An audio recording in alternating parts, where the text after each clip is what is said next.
യാത്രകൾ ചെയ്യുമ്പോൾ നമ്മൾ ഒറ്റയ്ക്ക് പോകുന്നതിനെക്കാട്ടിലും കൂടുതൽ ഭംഗി നമുക്ക് ഇഷ്ടമുള്ള ഒരു കൂടെ ഉണ്ടാകുമ്പോഴായിരിക്കും. അങ്ങനെ ഇഷ്ടമുള്ള ഒരു കൂടെ കൂടി നല്ല ഭംഗിയുള്ള ഒരു യാത്രയായിരുന്നു ഈ കാണുന്ന അടൂർ ടു എറണാകുളം വരെയുള്ള യാത്ര.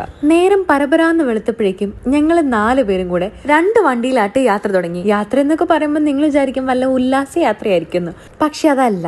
ഇജാൻ ഓഫീസിലേക്ക് പോകാനുള്ള യാത്രയും, ഷിബിനും ഓഫീസിലേക്ക് പോകാനുള്ള യാത്രയും, കുക്കും ഓഫീസിലേക്ക് പോകാനുള്ള യാത്രയും, ഞാൻ വീട്ടിൽ കിടന്നുറങ്ങാൻ പോകാനുള്ള യാത്രയിലുമായിരുന്നു. യാത്രക്കിടയിൽ വിശപ്പിന്റെ വിളി നന്നായിട്ടുണ്ടായിരുന്നു. കാരണം തലേദിവസം രാത്രി ഞങ്ങൾ നന്നായിട്ട് ഭക്ഷണം കഴിച്ചുവെങ്കിലും പിറ്റേ ദിവസം വെളുപ്പിന് എഴുന്നേറ്റപ്പോൾ വീണ്ടും വിശക്കാൻ തുടങ്ങി. അങ്ങനെ ഞങ്ങൾ പോകുന്ന വഴിക്ക് ഒരു ചേട്ടൻ്റെ ചെറിയൊരു തട്ടുകട കണ്ടു കേട്ടോ. ചായയും വടയും കഴിക്കാൻ വേണ്ടി മാത്രം കയറി ഞങ്ങൾ അവിടെ പോയി ഒരു സെറ്റ് ഇഡ്ഡലിയും കഴിച്ചിട്ടാണ് ഇറങ്ങിയത്. ഈ കാണിച്ചുകൊണ്ടിരിക്കുന്നത് എന്താണെന്നറിയോ? എൻ്റെ പുതിയ ചെരുപ്പും എൻ്റെ പുതിയ സൽവാറും കാണിക്കുന്നതിനുള്ള വെറും ഷോ മാത്രമാണ്. എൻ്റെ ഈ സൽവാർ നമ്മുടെ കേജോ ഡിസൈൻസ് എന്ന് പറയുന്ന പേജിൽ നിന്നാണ്. നല്ല അടിപൊളി സൽവാറായിരുന്നു.